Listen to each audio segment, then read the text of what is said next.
الحمد لله رب العالمين والصلاة والسلام على سيد الكونين وفخر المرسلين وعلى آله الطيبين وأصحابه الطاهرين. اما بعد، خوږو او محترمو حاضرینو، تیر درس کې موږ او تاسې د قرآن عظیم الشان حفاظت د رسول اکرم صلی الله علیه و آله وسلم په زمانه کې دا بیان کو. نن ورځ به موږ او تاسې د ابوبکر صدیق رضی الله تعالی عنه په زمانه کې د قرآن کریم په حفاظت باندې وغږیږو. اوس دا خبره چې قرآن کریم په عهد رسالت کې د رسول الله صلی الله علیه وسلم په زمانه کې په څه شي باندې لیکل کېدو تفاسیرو مختلف اقوال را نقل کړي دي. یوه خبره خو دا ده چې د قرآن کریم الفاظ به د رسول الله صلی الله علیه وسلم په زمانه کې د کاتبانو په وسیله باندې په اډوکو باندې لیکل کېدل. دا وچ اډوکي، دا د ملا د پارو اډوکي چې کوم دي، دغه لوی لوی اډوکي د پښو چې کوم دي د حیواناتو، چې هغه حیوانات حلال حیواناتو، پاک حیواناتو، د هغو اډوکي یا حلال سوي ذبح سوي حیوانات به د هغو اډوکي به راخیستل کېدل او قرآن کریم به ورباندې لیکل کېده. یوه خو دا خبره. دوم، قرآن کریم په څرمنو باندې هم لیکل کېده. څرمنې د غواو څرمنې او د پسونو څرمنې او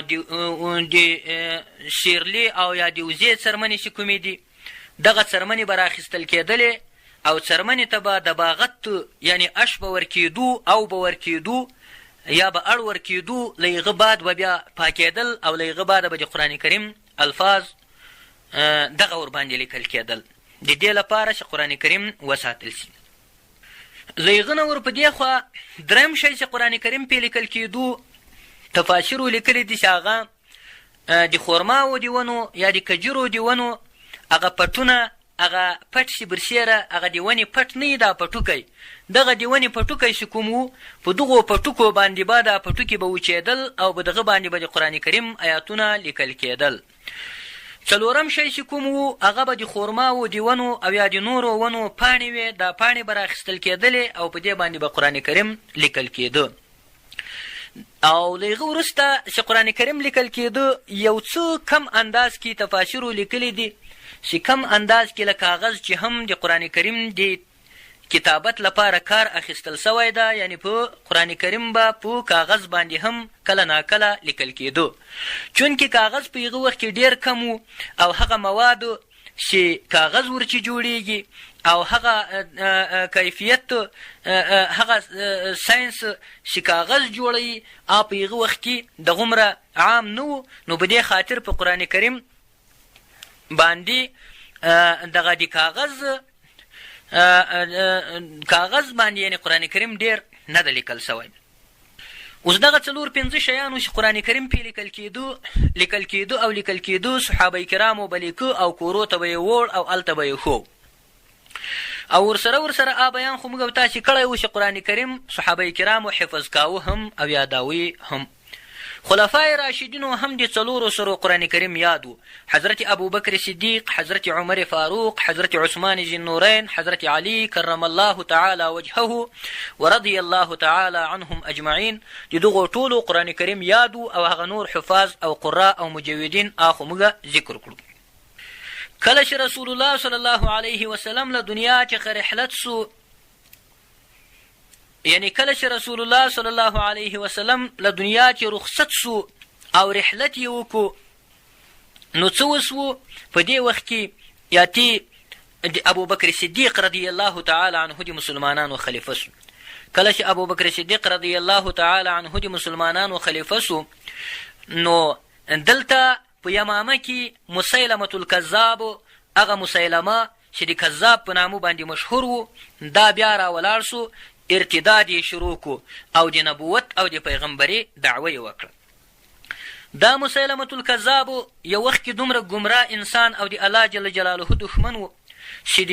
العیاذ بالله د خدایي دعوه یې کړې وه او ځان یې معبود باله او ځان ته به یې رحمان الیمامه یا د یمامه د سیمې رحمان لقب منصوباو او په ځان باندې د رحمان نوم ایښی و. بیا له هغه بعده چې رسول الله صلی الله علیه و آله وسلم څه ناڅه هغه حالات ورته معلوم سو د خدای د پیغمبر او رسول الله صلی الله علیه وسلم څه احوال ورولېږل چې وسړه داسې مکه مشرک مه جوړېږه او د خدایي دعوه مکه. بیا ده په جواب کې خبره ورته راولېږله چې سیده دا خو به در سره ومنم سیده که معبود نه یم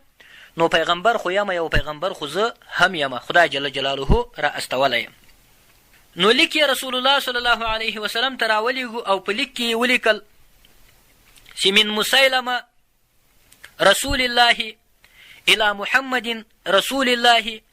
اما بعد فإن الارض نصف لي ونصف لك. دغه لیک دی ورسیږي د مسیلمة الکذاب د مسیلمه له لورې محمد رسول الله صلی الله علیه وسلم ته دی ورسیږي او بعد وروسته خبره دا ده چې دا ځمکه راځه سره جلا کو ای د خدای پیغمبره نیمه د تا نیمه د ما. دا ځمکه به نیمه د تا په تصرف کې او نیمه به د ما په تصرف کې. بادشاهي به نیمه د ما په تصرف کې او نیمه به هم د تا په تصرف کې. دلته رسول الله صلی الله علیه وسلم ورته وویلې په جواب کې چې من محمد عبد الله ورسول الله، یعنې دغه لیک دې ورسیږي له محمد صلی الله علیه وسلم چې هغه د خدای بنده او د خدای رسول ده، الی مسیلمة الکذاب و مسیلمة الکذاب ته دې ورسیږي. اما بعد فإن الارض لله تعالی. وروسته خبره دا ده چې بېشکه دا ځمکه چې ده دا خاص د الله جل جلاله ده، بل څوک یې وارث نشي کېدای. دلته دا خبره خو مسیلمه پې قرار سو، موضوع ختمه سوه. کله چې رسول الله صلی الله علیه وسلم وفات سو مسیلمة الکذاب په ځان باندې بیا د نبوت دعوه وکړه او د پیغمبري اعلان یې د امامه په سیمې کې وکړو او د رسول الله صلی الله علیه وسلم ویره او ډار یې دا یې له سترګو ووت او په خپله باندې د پیغمبري اعلان وکړو. دلته ابوبکر صدیق رضی الله تعالی عنه حال ورولېږو او دا یې ورته ویل چې ای مسیلمة الکذابه یا خو دې له دا پیغمبري دا د دروغو له پیغمبري چې لاس واخله او که لاس نه اخلې بیا نو د جنګ هغه جای را معلوم که چې ما ته دغه موضوع سره معلومه کړو. مسیلمة الکذاب په جواب کې حال ورته راولېږو او ورته ویې ویلې چې ای ابوبکر صدیقه بس زه په یمامه کې اوسمه، بس هر څه چې دې په وس کې هغه وکړه او زه د خدای جل جلاله پیغمبر یم. دلته حضرت ابوبکر صدیق رضی الله تعالی عنه هغه د رسول الله صلی الله علیه وسلم صحابه ورته وویل چې ای د خدای د حبیب ملګرو دغه مسیلمه خو ډار له سترګو ووت، رسول الله صلی الله علیه وسلم وفات سو، اوس نو راځئ چې داسې وکړو چې په دا یمامه باندې یوه حمله وکړو تر څو مسیلمه ته دا د خپلې دروغجنې دعوې پته ولګېږي او معلومات ورته وشي. دلته صحابه سره راټول سو او په دې کې واړه او زاړه او غټ او ځوانان او سپینګیري او لویان ټول صحابه کرام دا سره راټول سو، ځانونه د جنگ لپاره آماده کړو او په دې کې حفاظ د قرآن کریم، قاریان د قرآن کریم، حافظان، مجودین د صحابه کرام دا هم موجود.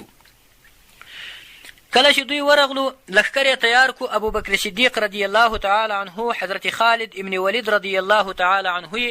د لښکر مشر وټاکو. کله چې حضرت خالد ابن ولید رضی الله تعالی عنه خپل لښکر د یمامه په لورې باندې وخوځاوه، هلته چې یمامه ته دوی په رسېدو سره تقریبا چې دوی یمامه ته رسېدل په دې وخت کې مسیلمة الکذاب خپل ځان او خپل عسکر او خپل پوځونه او دا خپل د یمامه د سیمې خلق دا یې ټول د جنگ او د جګړې او د محاربې لپاره تیار کړي وو.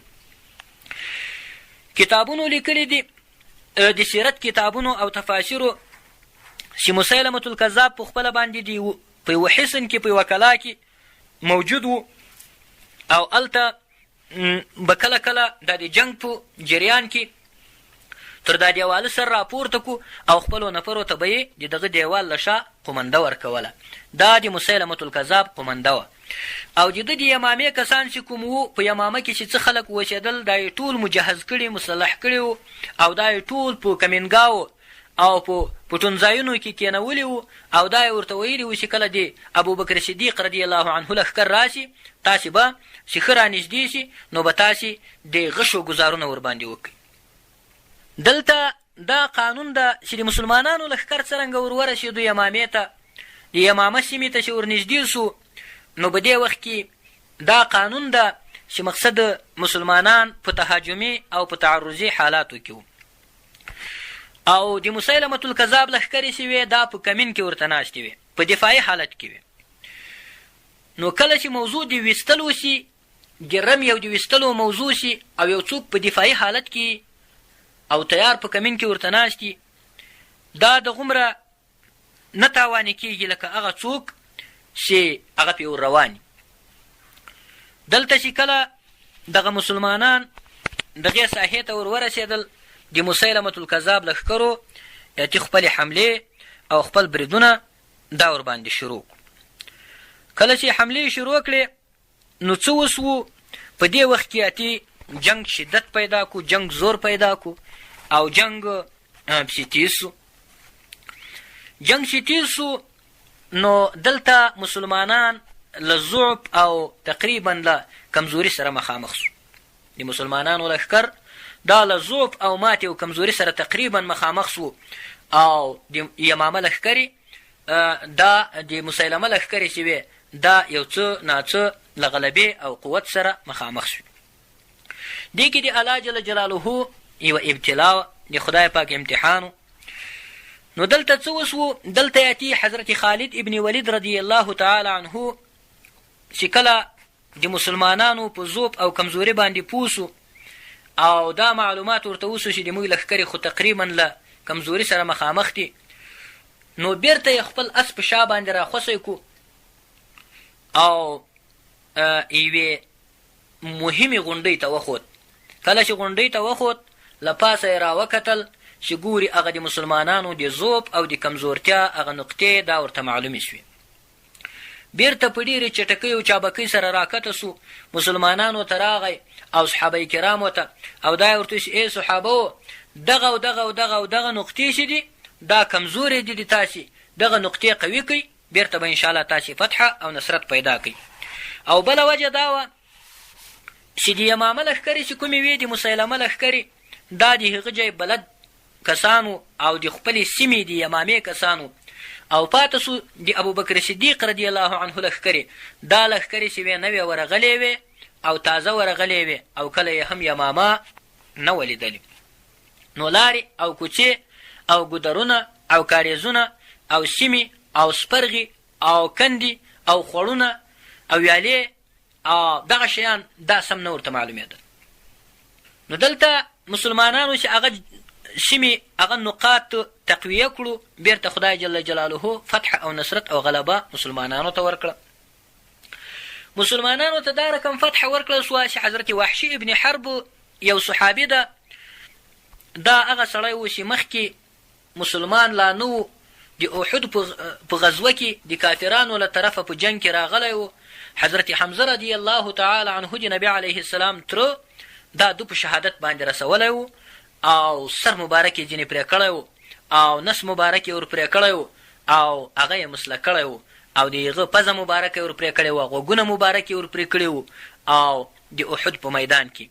او ډېر شدت یې ورسره کړی و بیا چې کله رسول الله صلی الله علیه وسلم خبر سو چې دا د ما تره دا چا په داسې حال کې په شهادت رسولی ده بیا خلکو ورته وویلې چې دا وحشي ابن حرب یې بولي دغه سړي دا کار کړی بیا خو د رسول الله صلی الله علیه وسلم په زړه کې دا و چې دغه سړی خو دغه شکار یې کړی ده د ما تره اسد الله و اسد رسوله چې هغه حضرت حمزه ده دا یې په شهادت رسولی ده نو دې سړي ته د رسول الله صلی الله علیه وسلم هغه غصه او هغه خشم دا نه کمیدو او ډېره خوا یې په خپل تره حضرت حمزه رضی الله تعالی عنه باندې بده وه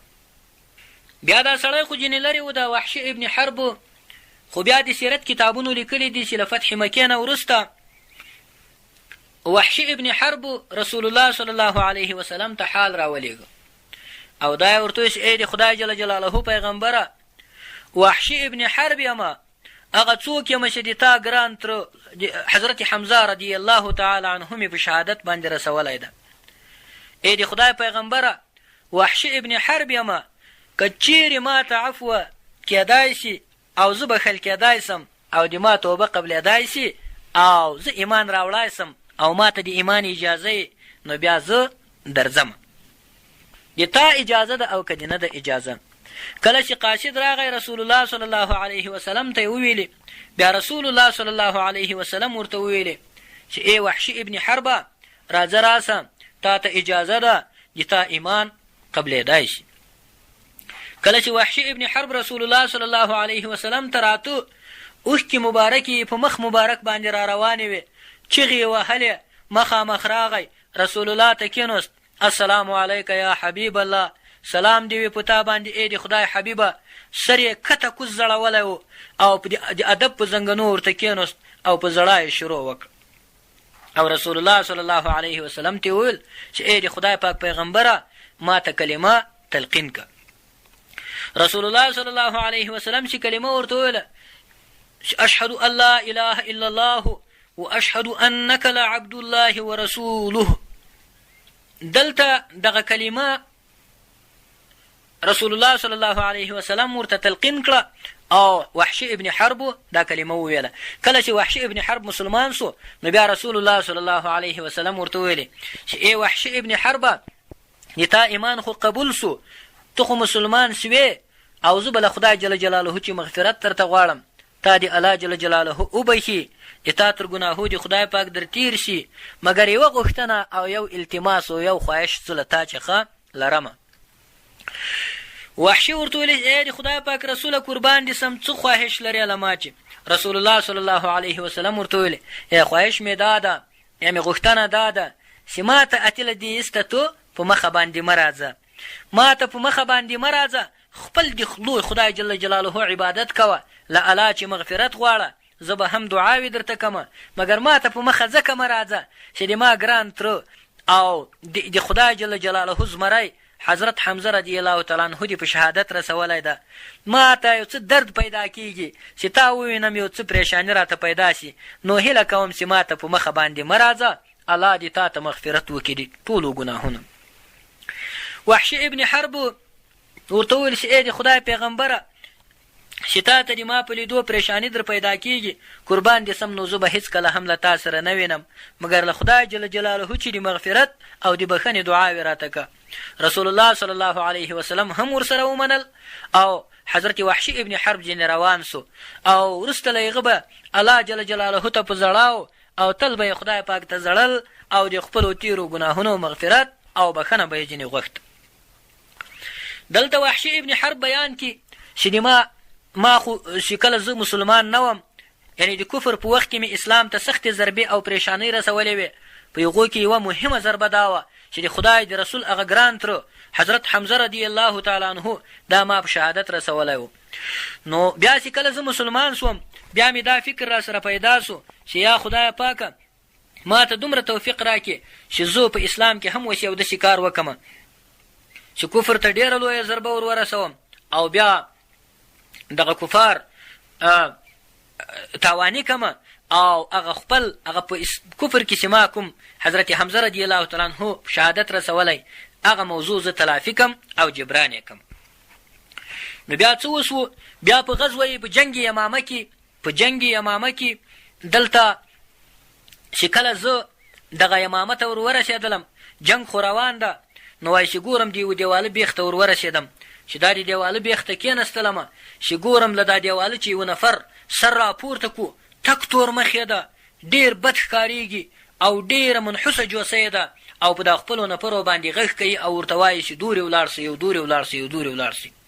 ما وایي خپل غیسی په خپله لیندۍ کې کېښو او ورته کش مې کو او ومې ویل چې بسم الله الرحمن الرحیم الله اکبر. کله چې مې پې ورخوسی کو، نو دغه تور نفر، دا تور سړی چې و، دا مې په دا تندي باندې وویست، لو غربړه او رمباړه یې وکړه، ډډ راواوښت، له دیواله چې کته ولوېدو. کله چې ولوېدو، د دیوال شاته سره چیغې شوې چې مسیلمة الکذاب دا په قتل باندې ورسېدو. چیغې شوې مسلمانانو ته خدای پاک فتحه او نصرت ورکو. خو فتحه خو وسوه، اوس مشکل په دې کې وسو چې دلته ډېر صحابه کرام شهیدان سو، او دا شهیدان چې کوم وو، دا ټول شهیدان هغه شهیدان وو چې هغه د قرآن کریم اکثره هغه شهیدان وو چې د قرآن کریم حافظانو او د خدای جل جلاله کلام دا یې یاد. نو دلته یا کې د حافظانو شمیر کم سو، ځکه چې په جنګ یمامه کې په سلګونو حافظان د قرآن کریم دا په شهادت باندې ورسېدل. نو دلته د مسلمانانو کې د حافظانو تعداد دا ډېر کم سو. نو دلته خو جنګ یمامه یا چې ختم سو، مسلمانان رالو، دا موضوع خو دلته خلاصه سوه. اوس دا خبره حضرت زید ابن ثابت رضی الله تعالی عنه فرمایي، دا د وحی کاتب د رسول الله صلی الله علیه وسلم په زمانه کې. حضرت زید ابن ثابت فرمایي چې یوه ورځ زه چیرې ناست ومه چې یو قاصد راغی د ابوبکر صدیق رضی الله تعالی عنه له لورې، او دا یې راته وویل چې ای حضرت زید ابن ثابته رضی الله تعالی عنه، ته داسې وکړه چې ابوبکر صدیق رضی الله تعالی عنه غوښته یې یو ځل ابوبکر صدیق رضی الله تعالی عنه ته ورسه. نو زید ابن ثابت فرمایي چې زه رالم حضرت ابوبکر صدیق رضی الله تعالی عنه ته چې راورسېدلم چې ګورم حضرت عمر فاروق رضی الله تعالی عنه ورسره ناسته او دوی په خبرو دي. ما سلام ورواچاوه، پوښتنه م سره وکړه او ستړی مه شې. له هغه بعد زه کېنستم. کله چې کېنستم ما ته یې مخ راواړاو ابوبکر صدیق او راته ویل چې ای زید ابن ثابته، دلته د ما او د حضرت عمر په یوه موضوع کې سره غږېدا ده. هغه موضوع دا ده چې دلته حضرت عمر فاروق رضی الله تعالی عنه راغی او راته ویل چې ای ابوبکر صدیقه، په جنګ یمامه کې بې شمېره صحابه کرام حافظان د قرآن کریم دا په شهادت باندې ورسېدل. اوس نو زه په دې باندې ډارېږم چې اخر دا نور صحابه کرام چې یو څه حافظان پاته دي دا به هم ورځ په ورځ په شهادت باندې پسې رسېږي، خو بالاخره به دا موضوع دې ته ورسېږي چې دا د قرآن کریم خدا نه خواسته زه په دې ډارېږم چې دا قرآن کریم به دومره څوک به نشي پاته چې قرآن کریم یې یادي او چاته یې ور وښیي. نو دا قرآن کریم سره ورک نشي او دغه سره ختم نشي. نو راځئ چې داسې وکړو چې دا قرآن کریم را جمع که. ای ابوبکر صدیقه ته د اسلام خلیفه یې، قرآن کریم را ټول که، را جمع یې که، یوه واحده نسخه دا جنې جوړه که. دلته دغه موضوع ابوبکر صدیق زید ابن ثابت ته بیان کړي چې دا موضوع ما ته عمر فاروق رضی الله تعالی عنه دغه د اوس بیان کړه. وایي ما په جواب کې دا ورته وویلې چې ای عمر فاروقه، نو زه داسې کار څنګه وکړم چې هغه رسول الله صلی الله علیه و آله وسلم نه یې کړی. نو عمر فاروق بیا تکرار راته وکړو او راته ویل چې د ما په خدای قسم ده دا کار که رسول الله صلی الله علیه وسلم نه ده کړی هم دا ښه کار ده او دا نیک کار ده. بار بار دا خبره راته وکړه تر څو چې د ما سینه هم خدای جل جلاله د دغې خبرې لپاره خلاصه کړه او ما ته خدای پاک شرح صدر وکړو او ما ته یې هم دا لاره راوښوه. نو زه هم په دې راضي سوم چې بلکل صحیح ده، قرآن کریم به را جمع کوو. اوس مې دا د ته راوغوښتې، ته د نبي علیه السلام د وحي کاتب پاته سوی، تا ته اوس دا وظیفه در کوم او دا درته وایم چې قرآن کریم دا سره را جمع که او سره را ټول یې که، تر څو یو واحد شکل د کتاب دا ورته ورکړو. نو زید ابن ثابت رضی الله تعالی عنه فرمایي، وایي ما هم ورته وویلې چې ای ابوبکر صدیق رضی الله تعالی عنه، ته داسې کار څنګه کوې چې هغه رسول الله صلی الله علیه وسلم نه یې کړی.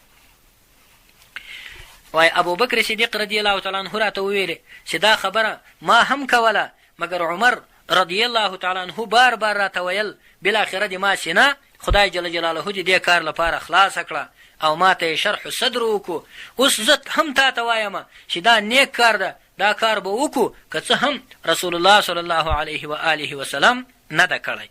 یعنی کوم کار چې نبي علیه السلام نه یې کړی او هغه نیک کار وي هم پروا یې نسته، هغه باید وشي، لکه دغه د قرآن کریم را جمع کول. یعنی داسې خو نه ده چې په دین کې چې ټول کارونه به خامخا رسول الله صلی الله علیه وسلم کړي وي. ډېر داسې کارونه موجود وي چې رسول الله صلی الله علیه وسلم نه وي کړي، مګر هغه کار چې وي نیک وي، هغه کار ښه کار وي، نو په هغه وخت کې دغه کار ته مثلا یا ضرورت نه و یا به دا کار ته حاجت نه و، بیا وروسته حاجت پیدا سوی په دین کې، نو هغه کار چې ده که وشي پروا یې نسته، دې ته نیک کار ویل کېږي او ثواب لري. نو دا خبره چې وایي ما ته وکړه، ما وایي حضرت عمر فاروق رضی الله تعالی عنه ته مخ ور واړاو او دا مې ورته ویل چې ای عمر فاروقه رضی الله تعالی عنک، ته خو د قرآن کریم ښه قاري او د نبي علیه السلام ډېر نږدې ملګری پاته سوی یې، نو د قرآن کریم په دا جمع کولو کې او په راټولولو کې هیله ده چې له ما سره کومک او همکاري وکړي. حضرت عمر رضی الله تعالی عنه وایي بلکل را سره ومنله چې بلکل صحیح ده، زه به د قرآن کریم په راټولولو کې ای زید ابن ثابته له تا سره بشپړه همکاري وکړم. نو زید ابن ثابت فرمایي وایي د ما په خدای قسم ده که یو چا راته ویلي وایي چې دا غر له دغو ځایه راواخله او هلته یې بیجیه که، دا ډبرې وړه او هلته یې ږده، دا ټول غر بیجیه که، دغومره دروند او تکلیف به نه و راته تمام سوی او دغومره مشقت او زحمت او ثقل به نه و راباندې پیدا سوی لکه ما چې غوښتنه وسوه چې ته قرآن کریم دا سر را جمع که او را یوجیه که، ځکه دا ډېر دروند کار او دا د خدای جل جلاله ډېر لوی امانت. دلته دا خبره خو خلاصه سوه. اوس نو یقي دوی د مدینې منورې په ښار کې اعلان وکړو او دا یې وویل چې ای مسلمانانو، کله تاسې سره له هر چا سره د قرآن کریم څه ایتونه پاته او لیکل سوي او در سره موجود یي هغه راوړئ چې موږ کتاب ځینې جوړوو. د دوی تعامل یې دا ورته جوړ کړو او دوی هغه طریقه داسې ورته جوړه کړه چې هر چا چې به له کوره ایت په چی شي لیکلی و او هغه ایت به یې راوړ او دوی ته به یې ورښکاره کړو. دوی به اول راواخیست له هغه خپلې نسخې سره چې له دوی سره موجوده وه، له هغې سره به یې مقایسه کړو او پرتله به یې کړو او بیا به له هغې سره تطبیق کړو او له تطبیقه وروسته به یې په خپلو اذهانو باندې ورعرض کړو. او دوی خو هم قاریان د قرآن کریم وو، نو کله چې به له هغو ټولو سره برابر وو بیا به یې دوه شاهدان په دې باندې راوغوښتل چې آیا دغه ایت د رسول الله صلی الله علیه وسلم په حضور کې لیکل سوی او که بې حضوره. بیا به دوه شاهدان په دغه باندې حاضر سو چې دغه ایت د نبي علیه السلام په حضور کې لیکل سوی ده. بیا به یې له هغه بعد راواخیست، بیا به یې درج کو او بیا به یې له ځانه سره محفوظ کو په دا خپل کتاب کې. خو دا موضوع دغه ور روانه وه ټول قرآن کریم په تواتر سره، په شاهدانو سره او په شهادت د شاهدانو سره ټول قرآن کریم سره را یوجی سو او سره را جمع سو او دغه اوسنی ترتیب چې کوم ده دا ترتیب یې لا نه و ورکړی. دلته چې قرآن کریم را یوجی سو دا نسخه ابوبکر صدیق رضی الله عنه دا له ځانه سره وساتله. کله چې ابوبکر صدیق رضی الله تعالی عنه وفات سو او حضرت عمر رضی الله تعالی عنه د اسلام خلیفه سو، نو بیا دغه قرآن کریم دغه نسخه دا بیا حضرت عمر رضی الله تعالی عنه ته وسپارل سوه. بیا کله چې حضرت عمر رضی الله تعالی عنه شهید کړی سو، د هغه بعد بیا د عمر صاحب لور او د رسول الله صلی الله علیه وسلم بیبي حضرت حفصه رضی الله تعالی عنها هغې ته دغه قرآن کریم انتقال سو، ام المؤمنین حضرت حفصه رضی الله تعالی عنها. بیا یې هغې له ځانه سره ساتو. بیا له هغه بعد بیا حکم ابن مروان او که مروان ابن الحکم ده دغه د امویانو په کورنۍ کې هغه ته دا قرآن کریم بیا وسپارل سو. داسې وروسته بیا څه کېږي په دې باندې به بیا بل درس کې سره غږیږو. السلام علیکم ورحمة الله وبرکاته.